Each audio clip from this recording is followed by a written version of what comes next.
আসসালামু আলাইকুম viewers, English department BD এর পক্ষ থেকে আরো একবার শুভেচ্ছা।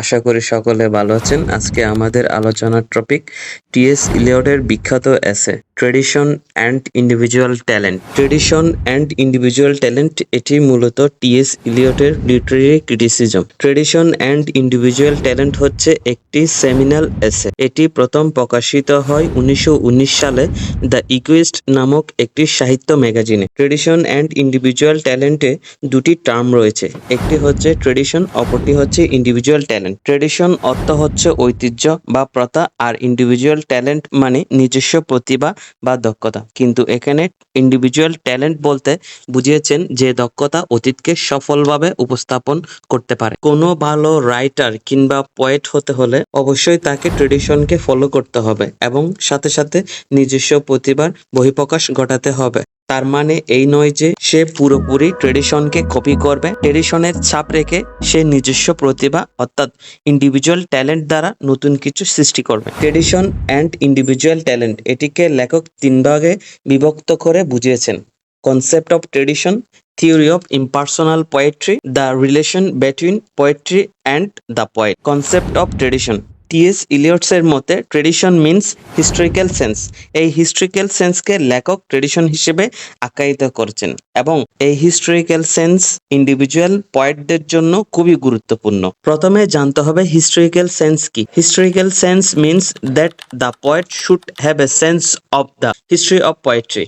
উদাহরণস্বরূপ, এখনকার সময়ের একজন কবি যদি কবিতা লিখতে চান, তাহলে ওনাকে তার আগের কবি, এমনকি ওনার জন্মের আগের কবিদের সম্পর্কে একটা সম্যক ধারণা থাকতে হবে এবং ওনাদের কাজগুলো সম্পর্কেও জানতে হবে, যে কাজগুলো উনি লেখক হওয়ার আগে রচিত। আর এটাকে বোঝানো হয়েছে হিস্ট্রিক্যাল সেন্স। যদি বর্তমান সময়ের একজন কবি একটি কবিতা রচনা করেন এবং তার কবিতার মধ্যে যদি একজন মহৎ কবির, যেমন উইলিয়াম শেক্সপিয়র কিংবা পিবি শেলির মতো অতীতের মহান কবিদের কাব্যধারার রিফ্লেকশন পাওয়া যায়, তাহলে সেই কবিতা হবে একটি মূল্যবান কবিতা। পাঠক এটিকে আনন্দের সাথে গ্রহণ করবে এবং বলবেন, এই কবি কিংবা এই লেখক শেক্সপিয়রের মতন কবিতা লিখেন, কিংবা তার কবিতাগুলো অনেকটা শেক্সপিয়রের কবিতার মতো। কিন্তু তার মানে এই নয় যে উনি শেক্সপিয়রকে পুরোপুরিভাবে কপি করবেন। শেক্সপিয়র কিংবা অন্য কবির কবিতার মতো করে নিজস্ব প্রতিভার প্রমাণ দিবেন, যেটাকে টি.এস. ইলিয়ট ইন্ডিভিজুয়াল ট্যালেন্ট হিসেবে আখ্যায়িত করেছে। আর এখানে কবিতা হচ্ছে একটি মাধ্যম মাত্র,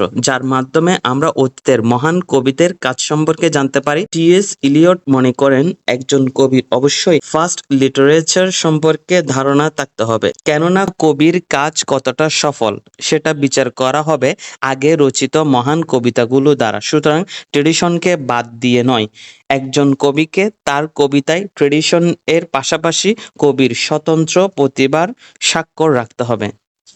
থিওরি অফ ইম্পার্সোনাল পোয়েট্রি। এই প্রবন্ধের মূল বক্তব্য হচ্ছে এই টপিকটা। ইলিয়ট বলেন, মহান কাজ সৃষ্টি করতে হলে আগে নিজেকে কোরবানি দিতে হবে, কেননা কবিতায় কোনো প্রকার নিজস্ব চিন্তা অর্থাৎ পার্সোনাল থট বলে কিছু থাকতে পারবে না। কবিতায় যদি কবির পার্সোনাল থট থাকে, তাহলে সেই কাজকে কখনো মহান কাজ হিসেবে বিবেচনা করা যাবে না, কেননা এই ধরনের কাজে কবির ব্যক্তিগত চিন্তার প্রতিফলন হবে, পাঠকের ফিলিংস কাজ করবে না, কাজটি হবে একগুঁয়ে।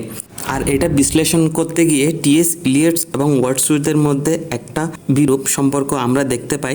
টি.এস. ইলিয়ট বলেছেন কবিতা হচ্ছে স্কেপ ফ্রম ইমোশন, অন্যদিকে ওয়ার্ডসওয়ার্থ বলেছেন কবিতা হচ্ছে পার্সোনাল ফিলিংস প্রকাশ করার অন্যতম মাধ্যম। এখানে কবি ওয়ার্ডসওয়ার্থের ঘোর দ্বিমত পোষণ করেছেন। টি.এস. ইলিয়ট বলেন, মহান কাজে কখনো কবির ব্যক্তিগত আবেগকে অর্থাৎ পার্সোনাল ইমোশনকে এক্সপ্রেস করে না। কবির সৃষ্টিশীল কাজে কবি কখনো নিজের আবেগের প্রতিফলন ঘটায় না। এজন্য কবিতাকে টি.এস. ইলিয়ট বলেছেন escape from emotion. T S. Eliot মনে করেন প্রত্যেক সফল কবিতাই হচ্ছে ইম্পার্সোনাল। এই ধরনের কবিতাগুলো হয় স্বাধীন এবং এগুলো কবির মৃত্যুর পরও জীবিত থাকে। একটু আগেই বলেছিলাম, ইলিয়টের মতে একটি মহান কাজ করতে হলে কবির আগে নিজেকে বলে দিতে হবে। এখানে নিজের বলে কিছু নেই। ডিপার্সোনালাইজেশন কথাটির অর্থ হলো এটাই।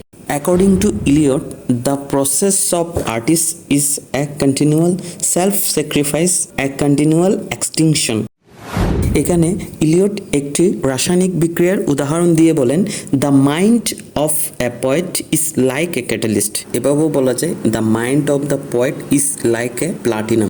যেমন কোনো অক্সিজেন এবং সালফার ডাই অক্সাইড যদি প্লাটিনামের উপস্থিতিতে মিশ্রণ করা হয় তাহলে সালফিউরিক অ্যাসিড তৈরি হয়, কিন্তু সালফিউরিক অ্যাসিডে কোনো রকম প্লাটিনামের উপস্থিতি থাকে না। ঠিক তেমনি ট্রেডিশন এবং ইন্ডিভিজুয়াল ট্যালেন্ট, কোনো সাহিত্যিকের মনে দুইটা বিষয়ের মিশ্রণ ঘটে তাহলে সেখানে যে নতুন সৃষ্টিটা হবে সেটা হবে একটি সফল সৃষ্টি এবং সেখানে লেখকের পার্সোনাল ফিলিংসগুলো থাকবে না। এটাই হচ্ছে the impersonal theory of poetry. T S. Eliot বলেন, কবিতার মধ্যে পয়েটিক ইমোশন থাকুক সমস্যা নেই, কিন্তু পার্সোনাল ইমোশনকে পুরোপুরি বাদ দিতে হবে। সর্বোপরি টি.এস. ইলিয়ট আলোচনা করেন the relation between the poet and the poetry. T S. Eliot বলেন, একজন কবি কখনো ট্রেডিশনকে বাদ দিতে পারবে না, আবার পুরোপুরি ট্রেডিশনাল হওয়াও যাবে না, বরং ট্রেডিশনের মধ্য দিয়ে কবি ইন্ডিভিজুয়াল ট্যালেন্টকে উপস্থাপন করতে হবে। সবশেষে এটাই বলবো, ট্রেডিশন অ্যান্ড ইন্ডিভিজুয়াল ট্যালেন্ট একটি জটিল এসে। এটি নিয়ে ভিডিও বানাতে আমার 3 বছর সময় লেগেছে। জোকসেপার গুরুত্বপূর্ণ বিষয়গুলো বারবার প্র্যাকটিস করলে আলোচনা সহজ মনে হবে। তাছাড়া ডেসক্রিপশন বক্সে লিঙ্ক থাকছে। মাস্টার্সের সবগুলো ভিডিও পেতে দয়া করে আমার চ্যানেলটি সাবস্ক্রাইব করুন। ধন্যবাদ। আসসালামু আলাইকুম।